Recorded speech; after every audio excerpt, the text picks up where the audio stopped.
In the old brick apartments above a sleepy hardware store lived a phantasm named Wisp, an invisible, mildly glowing ghost with a talent that surprised absolutely no one once they heard it. He was the best lockpicker in the city. Wisp hadn't always planned on becoming a supernatural locksmith. In life, he'd been a hobbyist tinkerer with a fondness for puzzles. In death, he discovered that ghost fingers were excellent for delicate work. They could pass through metal just enough to feel the pins inside a lock, like reading Braille written by a very nervous spider. He also picked up an unexpected side hobby, sewing. Late at night, when the city slept, Wisp floated into the hardware store below and gently borrowed scraps of leather, canvas, and colorful thread.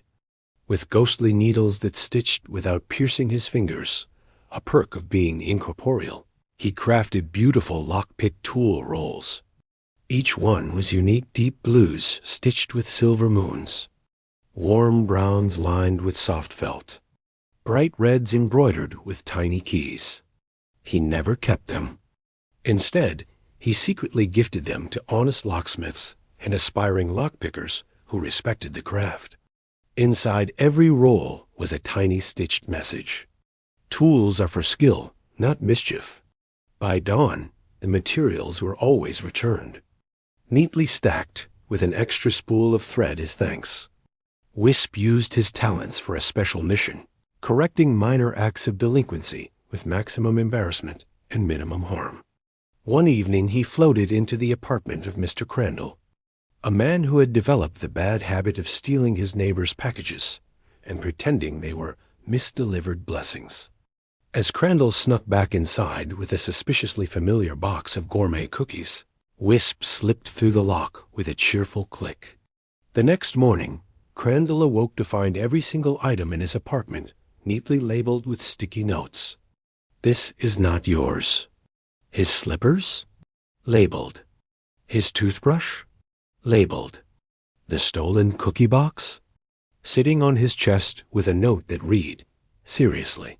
Folded neatly beside was one of Wisp's handmade tool rolls, empty, except for a single cookie and a tag that read, "Return what you take. Keep the cookie."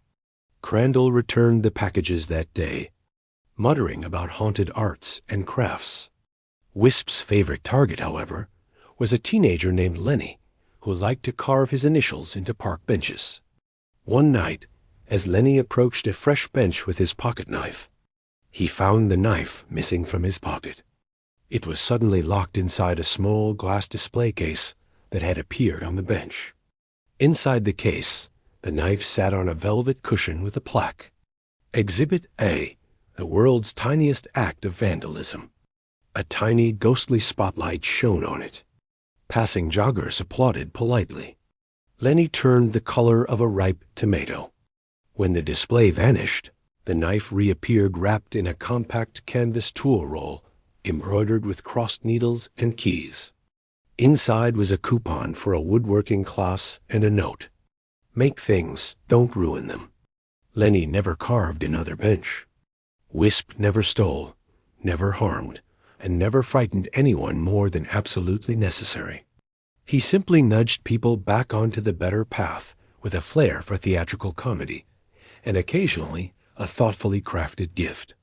Around the city, locksmiths quietly treasured their mysterious tool rolls, wondering about the anonymous artisan who understood their craft so perfectly. At night, Wisp drifted above the rooftops, listening to the gentle chorus of properly returned shopping carts and respectfully quiet hallways. He glowed a little brighter each time someone chose to do the right thing without supernatural encouragement. And in a small workshop corner of the hardware store, scraps of fabric floated and folded themselves into another beautiful roll.